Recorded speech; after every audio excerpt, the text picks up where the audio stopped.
আজকে একটা গুরুত্বপূর্ণ বিষয় নিয়ে আলোচনা করবো, সেটা হচ্ছে কি জৈব রসায়নের। এই জৈব রসায়নের মাধ্যমিকে যে প্রিভিয়াস ইয়ারে যে কোশ্চেনগুলো এসেছিল সেগুলো আমরা আলোচনা করবো। তো একে একে শুরু করা যাক, চলো। কি বলছে, অ্যালডিহাইড গ্রুপটি হলো, অর্থাৎ অ্যালডিহাইডের যে কার্যকরী গ্রুপ সেটা জানতে চেয়েছে। প্রথমে আছে কি ওএইচ, দ্বিতীয় আছে কি সিএইচও, তৃতীয় সি ডবল বন্ড, চতুর্থ আছে বন্ড সি ডবল এইচ। অ্যালডিহাইডের কার্যকরী মূলকের সংকেত কি সিএইচও।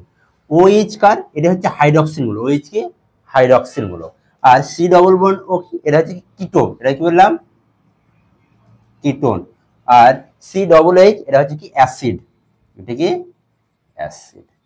এরপরে আমরা দুইয়ের দাগে যে প্রশ্নটা আছে সেটি দেখবো। দেখো, নিচের কোনটি সম্পৃক্ত হাইড্রোকার্বন, এটা পড়েছিল আমাদের 2018 সালে। কি বলেছে দেখো, C2H, C2H, C4H8 আর C2H6। এক্ষেত্রে যেটা আছে আমাদের সম্পৃক্ত হাইড্রোকার্বনের ক্ষেত্রে উত্তরটি হয় অপশন সি, C4H8। এরপরে আমরা তিনের দাগের যে প্রশ্নটা আছে সেটি নিয়ে আলোচনা করব। দেখো, নিচের কোন অ্যালকিল গ্রুপটি দুটি কার্বন পরমাণু বহন করে থাকে, অর্থাৎ এই যে অপশনগুলো আছে যেমন মিথাইল, ইথাইল, বিউটান ও প্রোপাইল আছে, এর মধ্যে ডবল বন্ড কার্বনের যে দুটো কার্বন থাকবে কোনটিতে আমাদের সেটি দেখাতে হচ্ছে। তাহলে এক্ষেত্রে আমাদের সঠিক উত্তরটি হবে কি অপশন বি, অর্থাৎ কি ইথাইল।